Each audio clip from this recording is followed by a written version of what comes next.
Bom dia. Vamos tentar falar um pouquinho da operação realizada pelo Dr. Alessandro e a equipe da Ciberlab, junto com outras polícias civis de outros estados e outros grupos, né?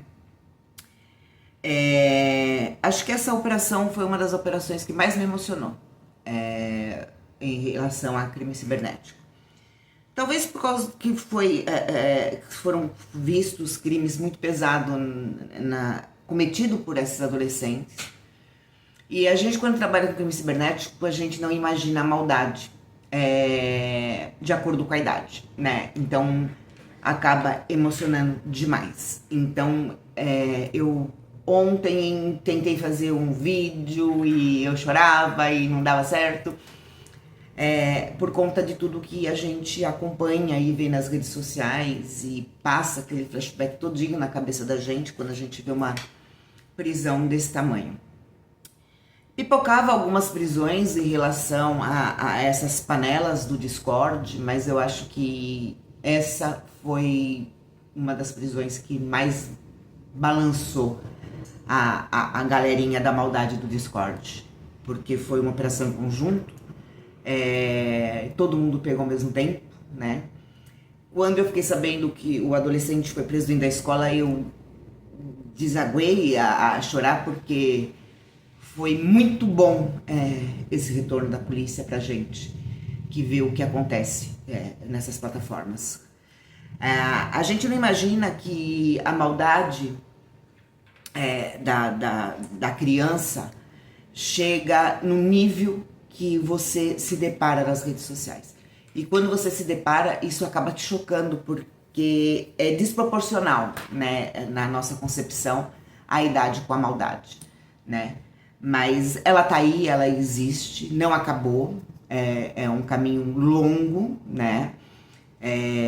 Acho que dessa vez a galera vai ficar um pouco mais esperta, a galerinha do mal. Você via antigamente que as meninas se mutilavam, que as pessoas se mutilavam nessas panelas, porque elas sofriam algumas pressões psicológicas em relação a ser expostas por vídeos e por fotografia, por nudes, com aquela galerinha que acompanhava.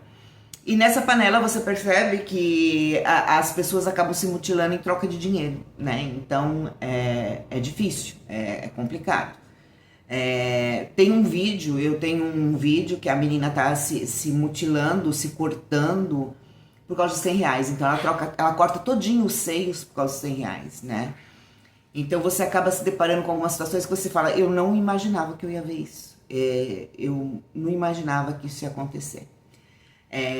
A questão deles ensinarem como faz o coquetel, preparar aquela galera toda para atacar o morador de rua, aquilo tudo ao vivo, e as pessoas ali torcendo para que aquilo acontecesse, você não consegue enxergar que do lado da outra tela tem uma criança, tem um adolescente.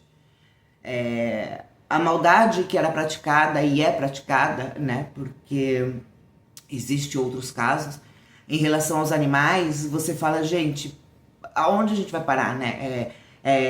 Gato que pegam e colocam no fogo, tortura animal, é uma coisa absurda o que você encontra nessas plataformas. E a gente vem avisando e a gente vem pedindo, por favor, para os pais acompanharem isso mais de perto. Os pais deixaram de deixar os filhos ir na rua, né? Eles acham que dentro de casa os filhos estão seguros. Pois é, não estão.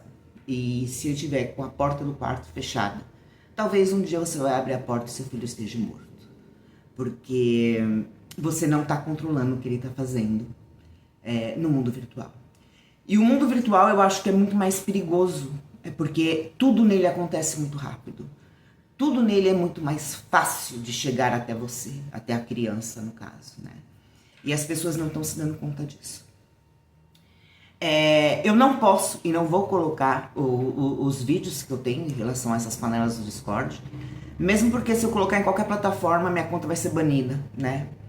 E eu não posso distribuir esse tipo de material, né? Porque é uma coisa que é muito pesada, é muito forte pra gente poder estar distribuindo, ou pra estar distribuindo, porque tem uma pessoa ali se mutilando.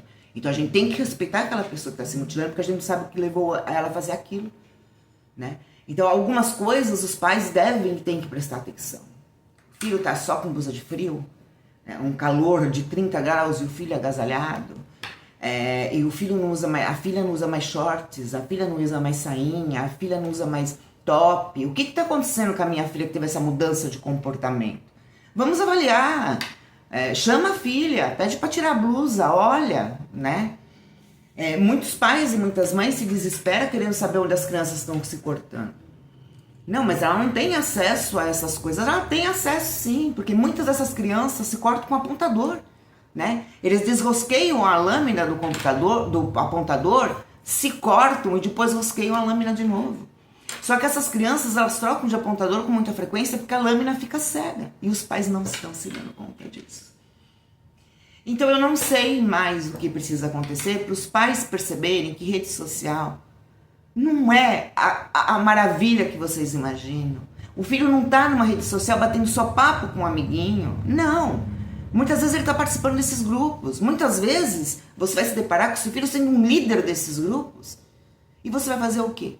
Se na época que você podia ter feito lá atrás você não fez nada, né? Então, tira seus filhos dessas plataformas. Mostre limite para os seus filhos, sabe? Para que essas crianças precisam ter acesso a tantas plataformas? Para que precisa estar 24 horas ligada na internet? A gente está ligado na internet 24 horas. Se bobear, eu fico até mais quando eu estou trabalhando. Né? Mesmo porque eu tenho um trabalho durante o dia. E de noite eu me dedico ao instituto. E de noite eu me dedico às denúncias. Então eu acho que, por favor, está na hora de vocês abrirem os olhos antes que a polícia bata na sua porta. Né? Vamos parar e vamos pensar nisso. Né? O teu filho fechou a porta, você não vai invadir a privacidade dele entrando. Porque o quarto ainda está dentro da sua casa. Eu quero ver quando a privacidade do seu filho estiver dentro de uma cela. Como que você vai fazer para entrar? Essa operação foi fantástica e deve abrir os olhos de todos os pais e todas as mães. O problema está, sim, dentro da nossa casa.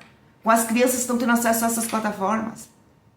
Não pense que porque eu trabalho com isso, eu não fico preocupada com meus netos. Porque pode acontecer aí na minha casa, sim. Num descuido. Em 5 minutos. Pode acontecer aí na minha casa. Então vamos abrir os olhos. Vamos abrir os olhos antes que seja tarde. Porque o trem tá feio. Vocês não têm noção do que a gente tá vendo por aí. Vocês não imaginam o que a gente tá vendo por aí. E não vai com esse papo que acontece na casa do vizinho e não acontece na nossa, porque vai acontecer na casa de todo mundo se a gente não parar com isso. Porque os adolescentes perderam os limites, porque nós não estamos impondo mais limites para ele. É só isso que está acontecendo. Então vamos parar com isso. Vamos raciocinar. Vamos olhar para nossas crianças. Vamos ver onde que a gente está errando. Tira seus filhos dessas plataformas. Converse com eles. Fala o porquê que eles estão saindo dessas plataformas. Mostre as prisões. Mostre o material do Dr. Alessandro. Eu tenho certeza que essa galera que fez essa equipe, que fez essa operação, vai distribuir mais material. Mostre para o seu filho, não esconda. Deixe ele ver o que está acontecendo. Porque se ele não entrar, porque ele já tem tendência a isso, se você não avisá-lo, ele vai entrar por curiosidade. Porque a gente também se depara com criança que está lá que entrou por curiosidade. E é um caminho sem volta.